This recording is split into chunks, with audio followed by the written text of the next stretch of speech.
Good morning, I'm moderator Olivia. Today we're going to analyze the collapse of Barron Banks in the case of lease license, as well as indicate our standing of the views of financial directors and how we can avoid similar situation in the future. Now, please welcome the speaker for today, Yuhao, Aaron, Felix, and Elaine.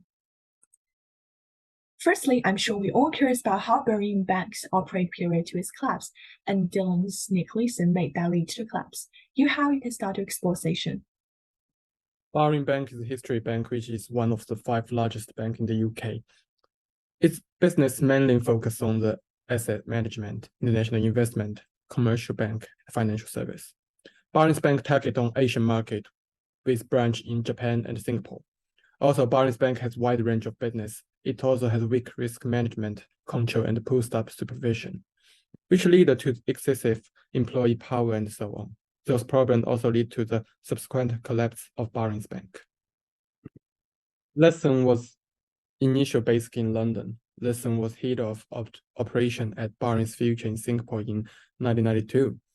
He was responsible for decision market exclusion, settlement, accounting, and manually in the company, and is responsible for trading option on SIMX. In such as context, he would have the opportunity to hide his true profit and lack the regulation. Initially, he was through arbitrage between Japanese spot market stock and the Nikkei futures, and purchased futures on the SGX charge customers the price of the asset quality on the Osaka Security Exchange to make a profit. Lesson open account 58 and describe the trade used to offset manual error common in finance firms. It is used to ensure that the net positions is closed every day.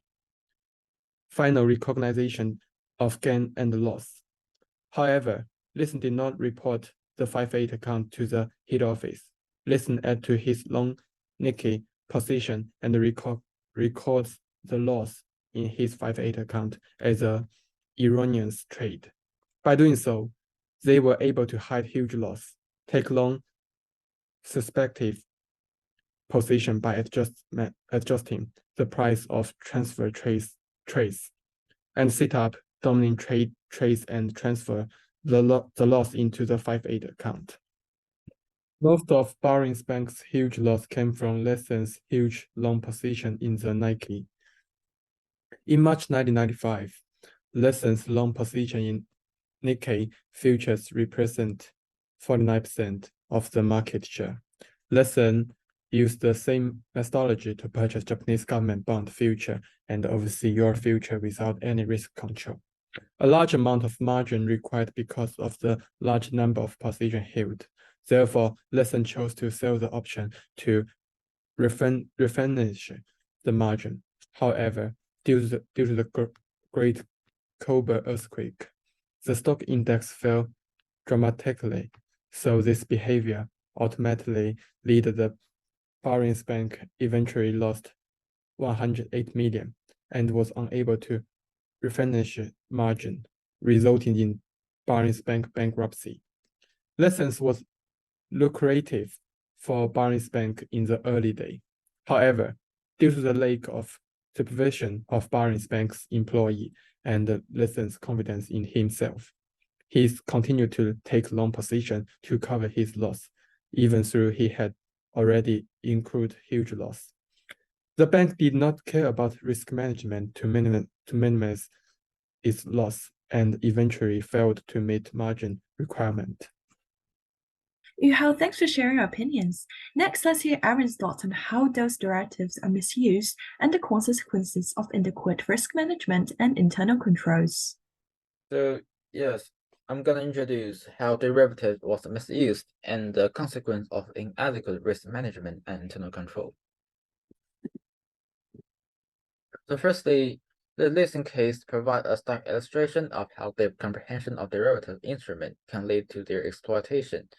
So Listen is working for Barring Bank and exploit the complexity of derivatives, so particularly future and option contract on the Nikkei 225 index. To undertake risky trading strategies, he engaged in unauthorized speculative trading. often doubling down on losing position with the belief that he could recover losses. And on January 16, 1995, Listen made a short straddle trade on Singapore and Tokyo Stock Exchange. However, on January 17, 1995, the Kobe earthquake triggered a massive drop in Asian stock market. This sudden turn-off event left Listen facing huge losses. In order to recoup his losses, he resorted to a high-risk speculative trading. So the one critical aspect of Liston's misuse of derivative was the absence of effective risk management practice. The borrowing bank failed to maintain proper oversight of its trading activities, and the risk assessment mechanism was insufficient. The Liston concealed his losses through a practice known as squatting, so which involved transferring losses trading to an error account 88888, then avoiding scrutiny. Ultimately, his losses amount to over 1.4 billion, exceeding borrowing available trading capital by more than double. So Liston abused leverage greatly increased the bank risk exposure and ultimately lead to the collapse of borrowing banks. So for the weakness, the Liston's ability to manipulate the bank's accounting record and the BFS to conceal his trading activities. So this suggests significant weakness in the internal control of borrowing bank.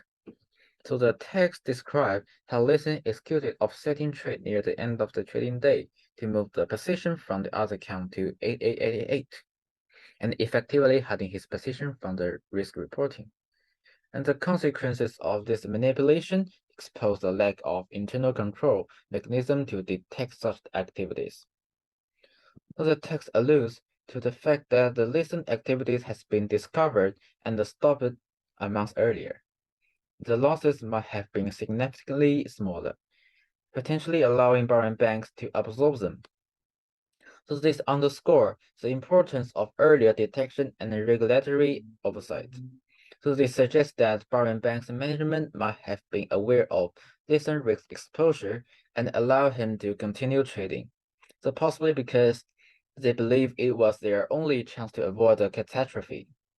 So the consequences of this could bring into question the bank's internal governance and decision-making process, as well as expanding the risk misuse of derivatives in the face of inadequate risk management and internal control. So it underscores the need for financial institutions to maintain rigorous oversight, comprehensive risk assessment, and robust internal control to prevent such a catastrophic event from recurring in the future. Thank you for Aaron's perspective. Let's turn to Felix to explain how we can provide similar situation in the future. Now let's look at some of the key lessons and takeaways from the Nick Leeson's case that are essential for safeguarding the financial industry and preventing future disasters of this magnitude. First and foremost, the borrowing bank collapse highlights the critical importance of risk management. Leeson's doubling strategy, where he continuously increased his position to recover losses, which shows the bank's unregulatory risk management systems. Risk management practices are the bedrock of financial institutions, allowing them to navigate turbulent waters while safeguarding their stability. Moreover, the bank failure highlights the underestimated operational risks and the need for enhanced oversight and scrutiny within financial institutions. Leeson's unauthorized trading activities were able to flourish due to inadequate internal processes, people, and systems, especially the lack of proper checks and balances. To prevent similar disasters, strict internal controls and compliance mechanisms must be implemented to detect and prevent unauthorized activities. The borrowing bank's collapse raises questions about the integrity of financial markets. Leeson's unchecked actions had far-reaching market implications. Therefore, ensuring the integrity of financial markets is paramount, as it directly impacts investors' confidence and the overall health of the financial system. Now let's turn our attention to how we can prevent such disasters from recurring in the future. Firstly, financial institutions must invest in strong oversight and compliance function. For example, continuous monitoring, position limits, and stress tests. These are some of the vital components of a robust risk management framework. Regular audits and checks are also essential to ensure adherence to established rules and regulations. For example, an introduction of whistleblower programs within financial institutions can encourage employees to report unethical or suspicious activities without potential harm. Transparency in operations and reporting is another key pillar. Clear reporting of trading positions, profit and loss, and risk exposures to senior management and the relevant authorities enhanced accountability. Bringing external audits and reviews can also offer an independent assessment of risk management practices. Furthermore, regulatory bodies play a vital role in preventing such disasters. They must maintain vigilant oversight and enforce regulatory standards while adopting regulations to address emerging risks effectively. International cooperation among regulatory authorities and financial institutions is crucial for identifying and addressing cross-border risks effectively. In general, the collapse of Barings Bank due to Nick Leeson's transactions emphasizes the importance of robust risk management practices, effective monitoring, market integrity, and transparency in the financial industry. It's also necessary to enhance education and training in the financial industry in order to provide employees with a deeper understanding of financial instruments, risk management, compliance, and ethics, which can help to prevent rogue trading and misuse of complex financial derivatives. Implementing these measures can significantly reduce the possibility of similar catastrophic events, while also preserving the stability and trust in the financial industry. Thanks for Elaine's final summary. I believe we all have a clear understanding of the reason for the Barings Bank collapse and the outcome of Nick Leeson's case, and I hope that such incidents do not occur in the future. Okay, now let's go to the Q&A section.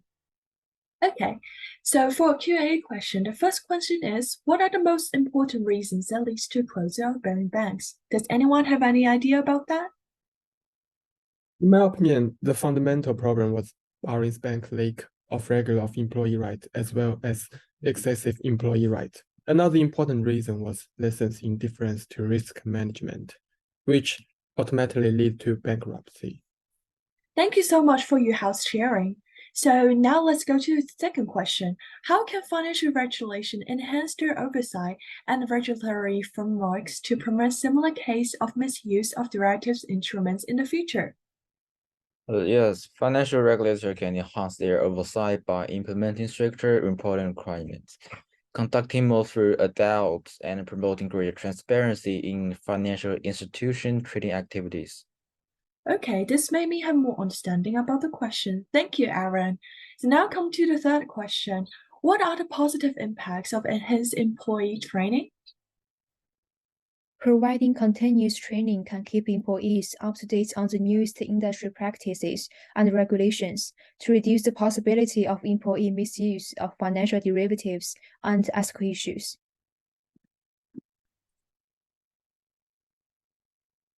Thank you so much for Elaine's explanation.